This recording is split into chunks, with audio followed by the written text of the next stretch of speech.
કેમ છો મિત્રો? આજે છે રવિવાર ઉઠ્યો ને તો આ બે ચકલા છે ને બિચારા માળો બનાવવા માટે છે ને મથી રહ્યા હતા. અને બીજા છે ને એના ભાઈબંધ છે ને એને માળા છે.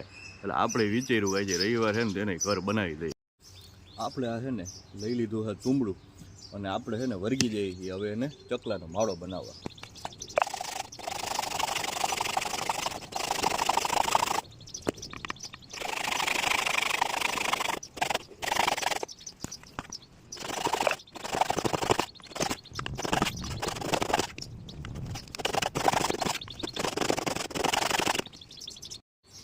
ફાઇનલી મિત્રો જો આપણે કાપી નાખ્યું છે ને કેવું સરસ મજાનો માળો બની ગયો છે. તો આજે આપણે છે ને 2-4 માળા આવા બનાવીને પછી છે ને એને એની જગ્યાએ લટકાવી દઈએ જેથી જે ચકલા છે ને એ બાંધતા હતા ને એને આપણે એને છે ને ઘર આપી શકીએ. ફાઇનલી મિત્રો આપણે છે ને ચકલાના માળા કાપી નાખ્યા છે અને એમાં હોલ પાડી અને સરસ મજાનું ચકલા રહી શકે ને એવું બનાવી દીધું છે. જો આની અંદર તમે જોવો કેવું સરસ મજાની જગ્યા છે. કુદરતી રીતે એને છે ને ચકલાને કમ્ફર્ટેબલ ફીલ થાય ને એવી જગ્યા છે. પણ વિશેષ છે ને આપણે એવું કરવાનું છે આપણે છે ને જ્યાં મોટું તુંબડું છે ને એ આપણે ઘરે લગાડવાનું છે. જો આ કેમ કે આપણા ઘરના ચકલા હોય તો એને મોટો છે ને આપણે ફ્લેટ આપવાનો હોય છે. બીજા નાના જે છે ને તુંબડાના માળા એ આપણા મિત્રોને આપવાના છે. એટલે આપણા ચકલા ઘરના છે ને એના માટે આપણે મોટા ફ્લેટ બનાવવાના છે. એટલે જે આપણે મોટું તુંબડું છે ને એ આપણા ચકલા ઘરે છે ને રાખશું.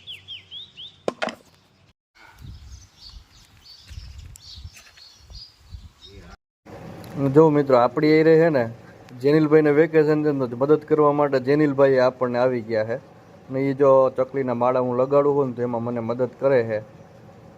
એટલે એને વેકેશનનો લાભ એ આપણે લઈ લઈએ છીએ. જેનિલભાઈને વેકેશન પડી ગયું છે તો આપણે કહીએ હાલો તમે અમને મદદ કરો આજે.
ખૂબ મહેનત પડી છે અને તમે ચહેરા ઉપર જોઈ શકો છો પરસેવો થઈ ગયો છે.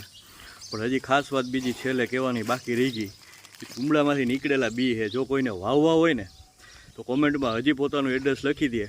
આપણે એને છે ને એડ્રેસ ઉપર છે ને કુંબળાના બી સેન્ડ કરી દેવું.